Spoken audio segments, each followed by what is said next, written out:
Welcome to the Greedy Guppy Games app demo for our game Astrovibe Attackpod. My name is Jacob A. Hires. I'm Chris Kelby. I'm Tristan Williams. I'm Bennett Mara. And I'm Oliver Mills. And Jacob will explain our app a little bit. So Astrovibe Attackpod is a grid-based tower defense game set in space. Players are tasked with protecting their base from the invading aliens by placing various towers and consumables. So you have to ask yourself, why should you play this game? Well, in the COVID era, the Stay-at-Home Initiative has created a new group of gamers who haven't been introduced to the tower defense genre. Our clients have excess time on their hands, and with Astrovibe Attackpod, we can solve this problem. Games are becoming more and more committal and demanding of our time. Contrary to this, Astrovibe Attackpod is a fun distraction with some challenge for our client. Now that we know what the game is and what it accomplishes, let's get down to brass tacks. And how do you make a game like this? For our purposes, we decided to use Unity engine to create our game. With this also came C#, which is Unity's scripting language. We also ended up using a little bit of Audacity for various audio recording and a combination of GIMP and Photoshop for image editing. Both Unity and C# worked out pretty well. Unity itself was particularly useful due to its variety of built-in tools and community support via the use of plugins and the asset store. That's all very interesting, but how do I actually play this game? Well, in order to play the game, from where you download it in our GitHub repo, you go ahead and click the Astrovibe Attackpod.exe in order to open the game. From there, that takes you to the main menu. As you see, we have a few things to look at. We have 4 buttons: a play button, which takes you to the next menu, a quit button, which closes the application, and a settings button. The settings page has a few parameters you can change, such as game music, game sound, but most importantly, you can erase your save. We also have an achievements button. It leads us to the achievements page, and from here you can see various achievements that you can strive to achieve. So, how do I actually get into the game itself? Well, in order to do that, you have to go back home. You go ahead and click play. Right now, you would only be able to choose level 1 since the other 2 levels are not unlocked for you. But you click level 1, you click again to confirm, and that takes you into the actual game. Cool. What do I do now? Alright, now you can go ahead and place a tower. In order to do that, though, you have to go and move your mouse to the bottom of the screen where all the pictures are there. If you hover over each one, it gives you a description of what the tower is, as well as showing if it's green or red. The green means you have enough money, and the red means you do not. You start the game with 300, and you get more money based on killing enemies. So if you click at one of the towers there, and then you go ahead and you hover over the map, there's a blue that will show up on the map. If you click again somewhere, that will allow you to actually build the tower. Oh, that's a cute little looking tower. Yes, and you can actually go ahead and look at the tower closer if you zoom in. So if you zoom in with the scroll wheel, that will make it so you can see closer up. And you can actually move around with the WASD keys, going forward, right, left, and down. On top of that, if you right click or just click somewhere else on the map, that will get rid of the menu there. If you ever need a reminder of how to play the game, there's a question mark in the top right corner. If you click on that, it'll give you a brief overview of what I explained now. Seems like useful stuff. Yes, and you can click resume again to continue playing. And now that we've done that, if you hit play, you'll have the enemies start spawning. They seem to be moving a little slow. Is there any way to speed them up? You can click the fast forward button on the bottom right hand corner of the screen to speed up the game speed.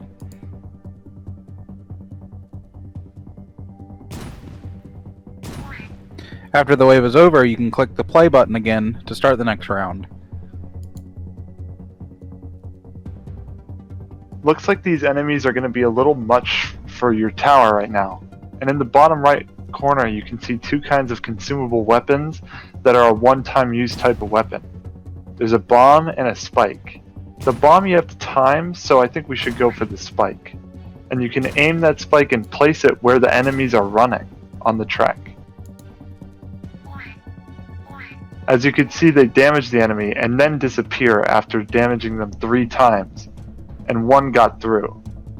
As it moves to the end, that blue part at the end of the track is your base. Once an enemy reaches that, you'll lose 1 of your 20 lives. If you lose all 20, it's game over, so be careful. Well, that consumable saved me this round, but can I get a do-over for placing the tower? You actually can. You can go ahead and sell your tower to move it somewhere else. In order to do that, you go ahead and click your tower with your left mouse click, and you go over to where it has the sell button. Now, selling has a reduced price, as you can see there, so it's not really the most ideal thing to do, but you could go ahead and do that now.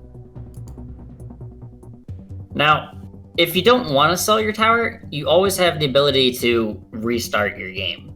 In order to do that, you can bring up the pause menu. To do that, you hit the settings in the bottom left-hand corner. That is the button there. Another way to open that is by pressing the escape button. While you're in the pause menu, you have the option to restart like we wanted to do, but you can also go back to the main menu, you can quit, you can click resume, or you can change the music volume and sound effects volume like you could from the main menu as well. But we want to restart, so go ahead and click that. Alright, now that you've restarted, let's have you place a basic tower in a better location. I'll let you choose where to place it. I think I'll place it here. On the left side of the screen, you'll notice that you have an upgrade menu. Each tower has 2 paths of upgrades. You are locked to the path once you select one. On this specific tower, you can either do more damage or have a faster fire rate, and I'll let you decide that as well. I'll go with faster firing. And I'll play.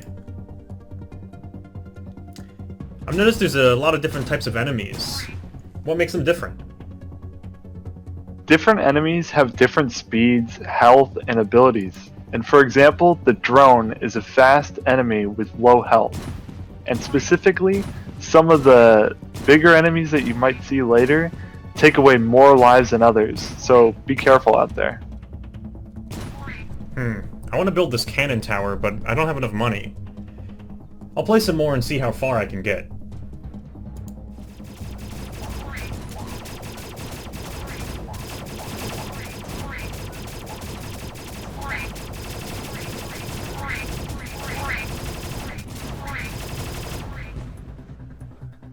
Awesome, I won. Let me go check out my achievements. Looks like I'm still a noob, but that's all I plan on playing for now. I'll be sure to delete my save data for the next person. Alright, so here a little bit of a showcase of our enemies here. If we're going to click play, we're going to see probably the grub, or the groob first. It's the standard enemy. It's slow and it has low HP. They move real slow so that you can kill them easily, and they give a little bit of money and deal 1 life when they get to the end. And here coming in are the Scorps. They're a little bit faster and a little bit bulkier. They don't have that much health compared to the grub. And here come the Beetles. They're bulkier. They're about the same speed, a little bit faster than the grub, and they have a little bit more HP, so they're tankier. And our fast enemy with extremely low health is the drone that try to sneak past your turrets. And coming quickly here are the mamas, and when they get killed, they give birth to a grub. And the carriers, you don't want to let them live for long, because they give birth to huge amounts of grubs. And once they're killed, they give you a lot of money back.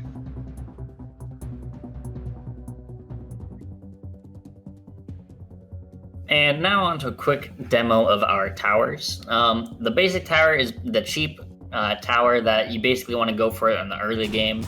It is focusing on single shot, and it is overall best for the early game, and that's about it.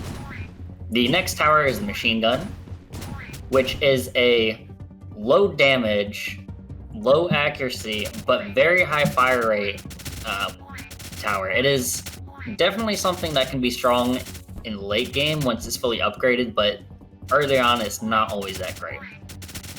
Onto the cannon towers now. The cannon towers are high damage AoE towers that are meant for big groups of enemies. Other than that, they struggle for the faster enemies such as the drones, where they might not actually hit it. The next tower that we're going to go over is the laser tower, which is a high damage, high fire rate tower, which is one of the better towers that you can get, especially for the price point as well. After that, we have the electric tower, which is just an AoE tower, which also has a slower fire rate, but it can still do a lot of damage just since it can cover a decent size of the board. And after that, we have the support tower, which actually will increase the range of other towers, as well as increasing fire rate and giving extra money. And it's overall something that you want to have to supplement your other towers, and that's about it. The final tower is the flamethrower tower, which is the premier tower in the game. It has a high damage, a constant fire rate, and it is definitely the tower you want to get if you can afford it. The high cost makes it difficult to obtain, though.